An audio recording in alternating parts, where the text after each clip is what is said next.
captioning for News 12 is brought to you by Kenneth Nugent. From the station that's on your side, this is News 12 at 6 o'clock. This evening, we're continuing our coverage on what are now two separate drowning deaths in just 24 hours. One a 4-year-old, the other a 49-year-old. Wrdw is live in the studio in just a moment with what we know about both cases. But first, we have hit indexes in the metro. 7-day forecast in just about 10 minutes. All right, thanks, Riley. One way a lot of people are trying to find that relief is by going swimming. Our Wrdw live with us in studio. And Will, we've seen two tragic drownings now in just 24 hours' time. We know that 4-year-old's death happened in Burke County, just over the Richmond County line, and the 49-year-old in Richmond County. What else have you been able to tell us about these cases? Well, there's so many more questions than answers at this point, but we're still working to find out more information on both of these cases. The Burke County incident report will hopefully give us more details, but here's what we do know. Yesterday, the Burke County Sheriff's Office responded to a potential drowning call at a home off of Deer Run Road. The Sheriff's Office says they found a 4-year-old boy unresponsive in the pool. He was rushed to the hospital where he later passed away. We've asked the Sheriff's Office and the Coroner's Office for the little boy's name, and they have not released that information yet or the address of that home. In Augusta, there was another drowning. 49-year-old Anthony Mack passed away last Saturday after being pulled from a pool at an Augusta apartment complex on Goshen Road. We're still waiting on the incident report in that case, and we'll continue to update this as we learn more information about both of these. Also just sent to the newsroom in the last couple of hours, the Richmond County Sheriff's Office says they've made a second arrest in connection to 21-year-old Logan Ederle's murder. Deputies say they found DeAndre Tandy and took him into custody in North Augusta yesterday. The other suspect is Keon Smiley. He was arrested earlier this week. Deputies say the two got into a fight with Ederle around 2 in the morning Sunday on 10th and Broad Street, right in the middle of downtown. That's when they say Tandy shot and killed Ederle. Also new today, the Burke County Sheriff's Office says they're looking for this missing teenager. They say 16-year-old Deborah Thomas may be in the Columbia County area, so take a look. This is a picture of her. She has blue eyes, blondish, brownish hair. If you have any information on where she could be, call the Sheriff's Office. The runoff for Augusta mayor level on the Democratic side there, a crowded primary, but former U.S. Representative Joe Cunningham, the man there on the right, he came out on top. There's still a few thousand votes still rolling in, but not enough to sway either race. Both will battle it out in November for South Carolina governor. For some of us, the heat only matters for the time it takes to walk to the car or maybe into the office. Well, unfortunately, that is not the case for a lot of people out there. Our Nick Veland was out in the community today learning the types of adjustments workers are having to make to stay cool and get their jobs done. Blistering heat throughout the region and no relief in sight leaves outdoor attractions empty, and the boats are just staying put for now. People are staying inside to stay cool, but isn't the case for all. Lawn maintenance workers don't have a choice. There's no running from it, so you got to come out here, you got to do it, you got to get done. They're out at work early in the morning and go until late. On average, they're outside for 12 hours a day. It may sound difficult, but Georgia Green Lawn Care's field supervisor Joshua Sims says after doing this for 8 years, it gets easier.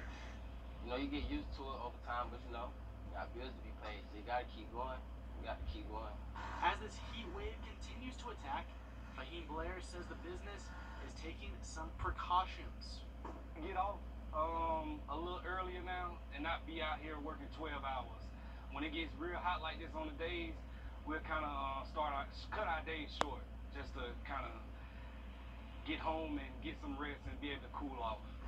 Cooling off, drinking fluids is essential to keep the day going. The CDC even recommends drinking a cup or 8 ounces of water every 15 to 20 minutes when working out in the heat. So when it gets hot and uncomfortable, having the right mindset is key. Days like this, you know, we just got to keep each other motivated. With these workers day in and day out, they're together. So they're able to form a close bond and let each other know when they're uncomfortable. Reporting in Augusta, I'm Nick Veland on your side. And we welcome Nick to the team on a very hot day to do that story.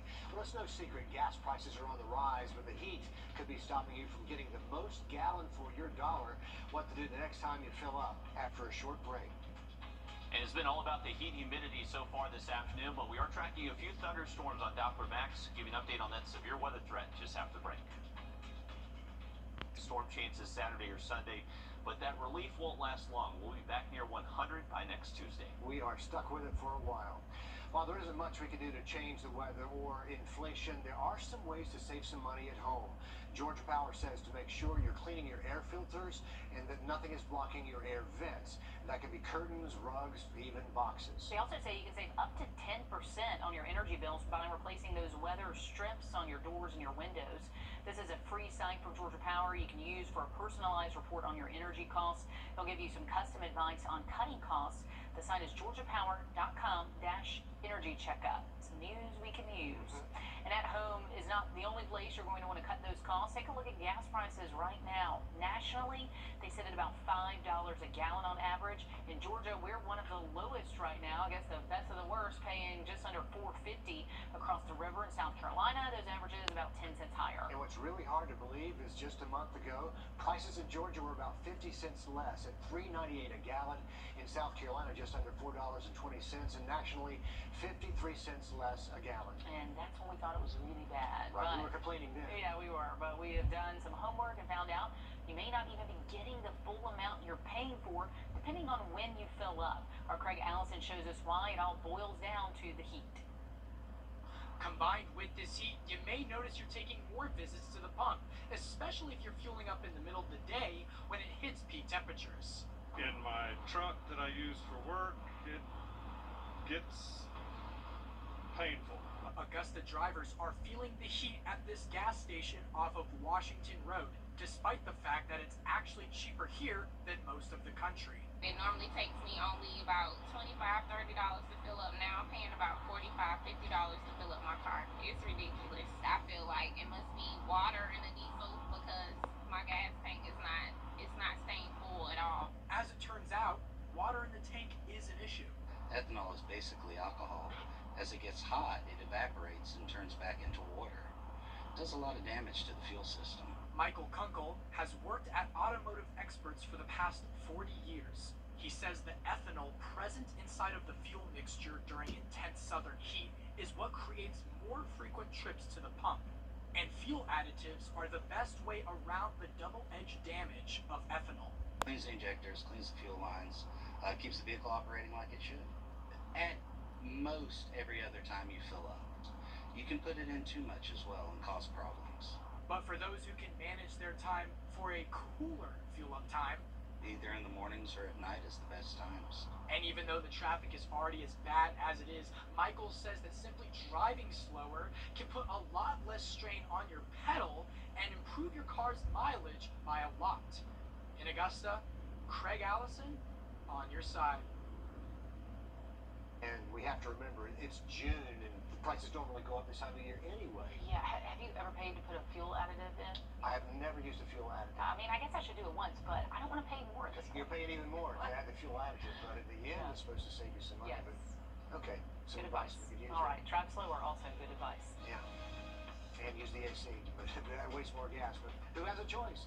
Sports now, the second round of the Vaughn Taylor Championship. We're going to hear from Vaughn himself and a local face near the top of that leaderboard. All ahead next with Nick. Juneteenth, a holiday gaining national attention with roots over 150 years old. How community leaders are using the day to bring history and fun into the same room. Coming up.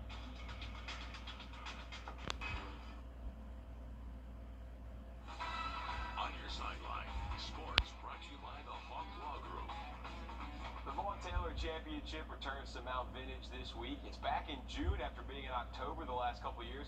Personally, I kind of missed the October tournaments when it wasn't 110 degrees out. But the heat played a factor today. A lot of the top players from yesterday struggled here in round two. 78 of the top boys and girls from across the U.S. are playing this week. This year's field features kids from 19 states and also 3 different countries. Vaughn Taylor says he always loves this tournament because it showcases the bright future of golf. He says his message to the kids is to make it in golf is a lot of hard work. On and off the course. These days you gotta put the work in the gym, and mentally you gotta work on your mental game and all facets of the game. So, but when you're young, you gotta put that time in and develop those skills. One guy hearing that message is Augusta's own Hamilton Coleman, sitting tied for 5th after 2 rounds. He's 3 shots back heading into the final round, well within striking distance.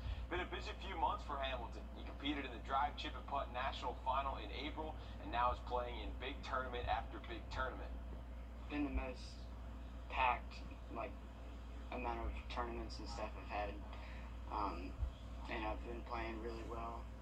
I've improved, and I'm definitely getting more comfortable. And his busy summer does not stop here. Next week, he's heading down to Alabama for the Future Masters Tournament.